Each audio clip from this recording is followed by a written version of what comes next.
बोलो सतगुरु दीन दयाल की जय हो।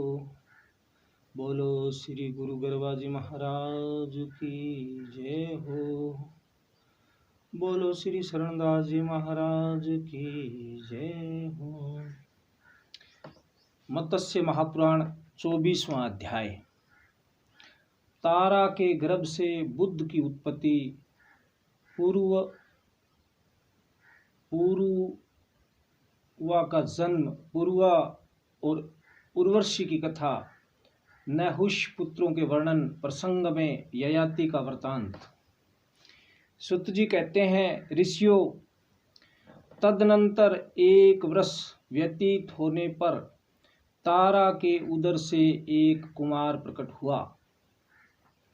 वह 12 सूर्यों के समान तेजस्वी, दिव्य पीतांबरधारी, दिव्य आभूषणों से विभूषित तथा चंद्रमा के सदृश कांतिमान था।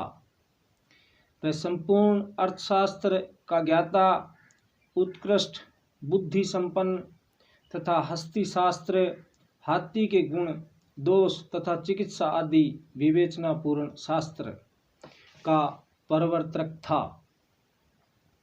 वही शास्त्र राजपुत्रीय या पालकाप्य नाम से विख्यात है। इसमें गज चिकित्सा का विशद वर्णन है।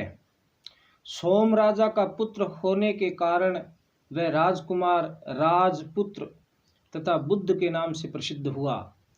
उस बलवान राजकुमार ने जन्म लेते ही सभी तेजस्वी पदार्थों को अभिभूत कर दिया। उसके जात कर्म संस्कार के उत्सव में ब्रह्मा आदि सभी देवता देव ऋषियों के साथ बृहस्पति के घर पधारे।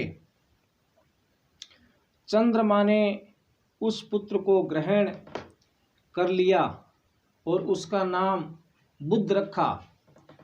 तत्पश्चात सर्वव्यापी ब्राह्मणों ने ब्रह्म ऋषियों के साथ उसे भूतल के राज्य पर अभिषिक्त कर सर्व प्रधान बना दिया और ग्रहों को समता प्रदान की। फिर सभी देवताओं के देखते देखते ब्रह्मा वही अंतर्हित हो गए। बुद्ध ने इला के गर्भ से एक धर्मात्मा पुत्र उत्पन्न किया। वह पूर्वा नाम से विख्यात हुआ। वह संपूर्ण लोगों द्वारा वंदित हुआ। उन्होंने अपने प्रभाव से 100 से भी अधिक अश्वमेघ यज्ञों का अनुष्ठान किया। उस राजा पूर्वा ने हिमवान पर्वत के रमणीय शिखर पर भगवान विष्णु की आराधना करके लोकों का ऐश्वर्य प्राप्त किया तथा वे 7 द्वीपों के अधिपति हुए। उन्होंने कैसी आदि करोड़ों दैत्यों को विदीर्ण कर दिया। उनके रूप पर मुग्ध होकर उर्वशी उनको पत्नी बन गई। संपूर्ण लोकों की हित कामना से युक्त पूर्वा ने पर्वत, वन और कानों सहित 7 द्वीपों की पृथ्वी का धर्मपूर्वक पालन किया। कीर्ति तो मानो सदा उनकी चंवर धारण करने वाली सेविका थी। भगवान विष्णु की कृपा से देवराज इंद्र ने उन्हें अपना अर्धासन प्रदान किया था। पूर्वा धर्म, अर्थ और काम का समान रूप से ही पालन करते थे। पूर्व काल में एक बार धर्म, अर्थ और काम कुतूहलवश यह देखने के लिए राजा के निकट आए कि यह हम लोगों को समता रूप से कैसे देखता है। उनके मन में राजा के चरित्र को जानने की अभिलाषा थी। राजा ने उन्हें भक्तिपूर्वक अर्घ्य, पाद्य आदि प्रदान किया। तत्पश्चात स्वर्ग जटित 3 दिव्य आसन लाकर उन पर उन्हें बैठाया और उनकी पूजा की। इसके बाद उन्होंने पुनः धर्म की थोड़ी अधिक पूजा कर दी। इस कारण अर्थ और काम राजा पर अत्यंत क्रुद्ध हो उठे। अर्थ ने राजा को श्राप देते हुए कहा, तुम लोभ के कारण नष्ट हो जाओगे। काम ने भी कहा, राजन, गंधादन पर्वत पर स्थित कुमार वन में तुम्हें उर्वशी जन्य वियोग से उन्माद हो जाएगा। धर्म ने कहा, राजेंद्र, तुम दीर्घायु हो और धार्मिक होंगे। तुम्हारी संतति करोड़ों प्रकार से वृद्धि को प्राप्त होती रहेगी और जब तक सूर्य, चंद्रमा तथा तारागण की सत्ता विद्यमान है तब तक उनका भूतल पर विनाश नहीं होगा। यूं कहकर वे सभी अंतर्हित हो गए और राजा राज्य का उपभोग करने लगे। राजा राजेश्वर पूर्वा प्रतिदिन देवराज इंद्र को देखने के लिए अमरावतीपुरी जाया करते थे। एक बार वे सूर्य के साथ रथ पर चढ़कर गगनतल के दक्षिण भाग में विचरण कर रहे थे। उसी समय उन्होंने दानवराज के कैसी द्वारा चित्रलेखा और उर्वशी नामनी अप्सराओं को आकाश मार्ग से ले जाती हुई देखा। तब विविधा अस्त्रधारी यशो अभिलाषी बुद्ध नंदन पुरुआ ने समर भूमि में वायव्याशास्त्र का प्रयोग करके उस दानवराज कैसी को पराजित कर दिया, जिसने संग्राम में इंद्र को भी परास्त कर दिया था। तत्पश्चात राजा ने उर्वशी को ले जाकर इंद्र को समर्पित कर दिया, जिससे उनकी देवों के साथ प्रगाढ़ मैत्री हो गई। तभी से इंद्र भी राजा के मित्र हो गए। फिर इंद्र ने प्रसन्न होकर राजा को समस्त लोकों में श्रेष्ठतम अत्यधिक बल, पराक्रम, यज्ञ और संपत्ति प्रदान की। साथ ही भरत मुनि द्वारा उनके यश का गान भी कराया गया। उर्वशी पूर्वा के प्रेम से उनके महान चरित्र का गान करती रहती थी। एक बार भरत मुनि द्वारा प्रवर्तित लक्ष्मी स्वयंवर नाटक का अभिनय हुआ। उसमें इंद्र ने मेनका, उर्वशी और रंभा तीनों को नाचने का आदेश दिया। उनमें उर्वशी लक्ष्मी का रूप धारण करके लयपूर्वक नृत्य कर रही थी, पर नृत्य काल में पूर्वा को देखकर अनुराग से सुदबुद्ध खो जाने के कारण भरत मुनि ने उसे पहले जो कुछ अभिनय का नियम बतलाया था वह सारा का सारा उसे विस्मृत हो गया। तब भरत मुनि क्रोध के वशीभूत हो उसे श्राप देते हुए कहा, तुम इसके वियोग से भूतल पर 55 वर्ष तक सूक्ष्म लता के रूप में उत्पन्न होकर रहोगी और पूर्वा का वहीं पिशाच योनि का अनुभव करेगा। तत्पश्चात उर्वशी ने पूर्वा के पास जाकर चिरकाल के लिए उनका पति रूप में वर्ण कर लिया। भरत मुनि द्वारा दिए गए श्राप की निवृत्ति के पश्चात उर्वशी ने बुद्ध पुत्र पूर्वा के संयोग से 8 पुत्रों को जन्म दिया। उनके नाम थे आयु, दृढ़ायु, अश्वायु, धनायु, धरतीमान, वसु, सुचिविद्य और शतायु। ये सभी दिव्य बल पराक्रम से संपन्न थे। इनमें आयु के नहुस, वृद्ध शर्मा, रजी, दम और विपामा नामक 5 महारथी वीर पुत्र उत्पन्न हुए। रजी के 100 पुत्र पैदा हुए जो राज्य नाम से विख्यात हुए। रजी ने पाप रहित भगवान नारायण की आराधना की। उनकी तपस्या से प्रसन्न हुए भगवान विष्णु ने राजा को अनेकों वर वरदान प्रदान किए। जिससे वे उस समय देवों, असुरों और मनुष्यों के विजेता हो गए। तदनंतर प्रहलाद और इंद्र का भयंकर देवासुर संग्राम छिड़ गया, जो 300 वर्षों तक चलता रहा, परंतु उन दोनों में कोई किसी पर विजय नहीं पा रहा था। तब देवताओं और असुरों ने मिलकर देवाधिदेव ब्रह्मा से पूछा, ब्रह्मन, इन दोनों में कौन पक्ष विजयी होगा? यह सुनकर ब्रह्मा ने उत्तर दिया, जिस पक्ष में राजा रजी रहेंगे वही विजय होगा।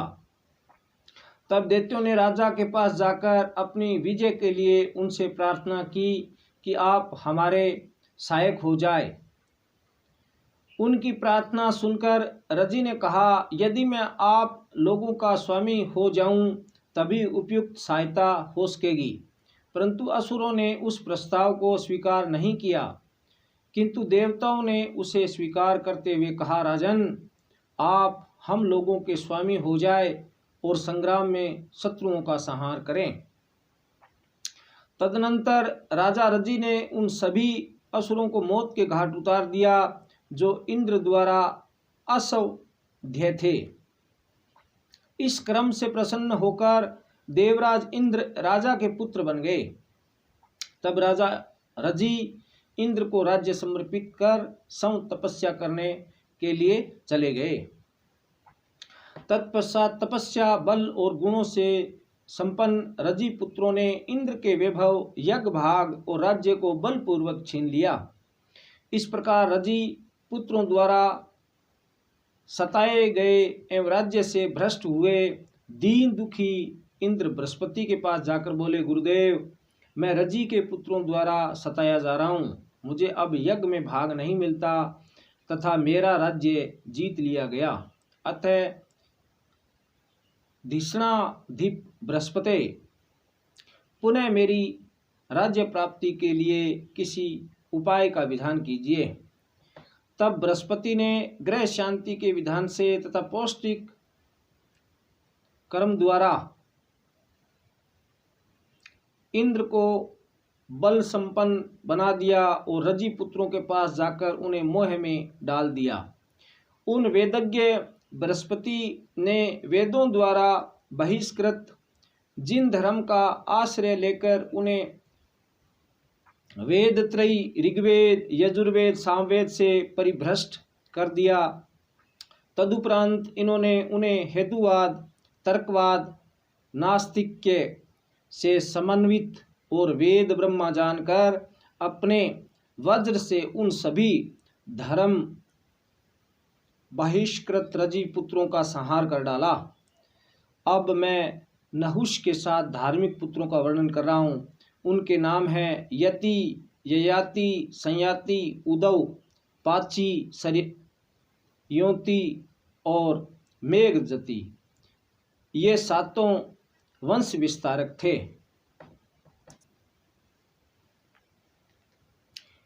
इनमें सबसे ज्येष्ठ यति जब अपनी कुमार अवस्था में ही वेखांस का रूप धारण करके योगी हो गए, तब दूसरे पुत्र ययाति सदा एकमात्र धर्म का ही आश्रय लेकर राज्यभार संभालने लगे।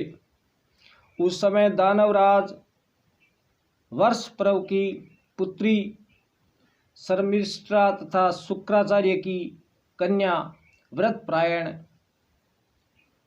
व्रतप्रायणा देवयानी, ये दोनों ययाति की पत्नियां हुई। इनके गर्भ से राजा ययाति के 5 पुत्र हुए थे, जिनका मैं नाम निर्देशानुसार वर्णन कर रहा हूँ। देवयानी ने यदु और तुर्वसु नामक 2 पुत्रों को जन्म दिया तथा शर्मिष्ठा ने द्रुहा, अनु और पुरु नामक 3 पुत्रों को पैदा किया। इनमें यदु और पुरु ये दोनों वंश का विस्तार करने वाले हुए। नहुष नंदन राजा ययाति सत्य पराक्रमी एवं अजय थे। उन्होंने धर्म पूर्वक पृथ्वी का पालन किया और विधि पूर्वक अनेकों यज्ञों का अनुष्ठान किया तथा जितेंद्रिय होकर अत्यंत भक्तिपूर्वक देवों और पितरों की अर्चना करके सारी प्रजाओं पर अधिकार जमा लिया। इस प्रकार नहुष पुत्र राजा ययाति अनेकों वर्षों तक धर्मपूर्वक प्रजा का पालन करते रहे। इसी बीच वे रूप को विकृत कर देने वाली महान भयंकर वृद्धावस्था से ग्रस्त हो गए। बुढ़ापे के वशीभूत हुए राजा ययाति ने अपने यदु, पुरु, तुर्वसु, द्रुहा और अनु नामक पुत्रों से ऐसी बात कही, पुत्रों, यद्यपि युवावस्था के साथ साथ मेरी कामनाएं भी चली गई, तथापि मैं पुनः युवा होकर युवतियों के साथ विहार करना चाहता हूँ। इस विषय में तुम लोग मेरी सहायता करो। यह सुनकर देवयानी के ज्येष्ठ पुत्र यदु ने राजा से कहा, पिताजी, हम लोगों को अपनी युवावस्था द्वारा आपकी कौन सी सहायता करनी है। तब ययाति ने अपने पुत्रों से कहा, तुम लोग मेरा बुढ़ापा ले लेना, तत्पश्चात मैं तुम लोगों की जवानी से विषयों का उपभोग करूंगा। पुत्रों, दीर्घकाल व्यापी अनेकों यज्ञों के अनुष्ठान तथा महर्षि शुक्राचार्य के श्राप से मेरे काम और अर्थ नष्ट हो गए हैं। इसी कारण मैं उनसे तृप्त नहीं हो सका हूँ। इसलिए तुम लोगों में से कोई अपनी शरीर द्वारा इस बुढ़ापे को स्वीकार करे और मैं उसके अभिनव शरीर की प्राप्ति से युवा होकर विषयों का उपभोग करूं। परंतु जब यदु आदि 4 पुत्रों ने पिता की वृद्धावस्था को ग्रहण करना स्वीकार नहीं किया, तब राजश्री ययाति ने उन्हें श्राप दे दिया। ऐसा हम लोगों ने सुन रखा है। तत्पश्चात सबसे कनिष्ठ पुत्र सत्य पराक्रमी पुर ने राजा से कहा, पिताजी, आप अपना बुढ़ापा मुझे दे दीजिए और मेरे नूतन शरीर की प्राप्ति से युवा होकर सुखों का उपभोग कीजिए। मैं आपकी वृद्धावस्था स्वीकार करके आपकी आज्ञा अनुसार राजकार्य संभालूंगा। पुरु के यूं कहने पर राजश्री ययाति ने अपने तपोबल का आश्रय लेकर उस महात्मा पुत्र पुरु के शरीर में अपने बुढ़ापे को स्थापित किया और वे सौ पुरुष की युवावस्था को लेकर तरुण हो गए।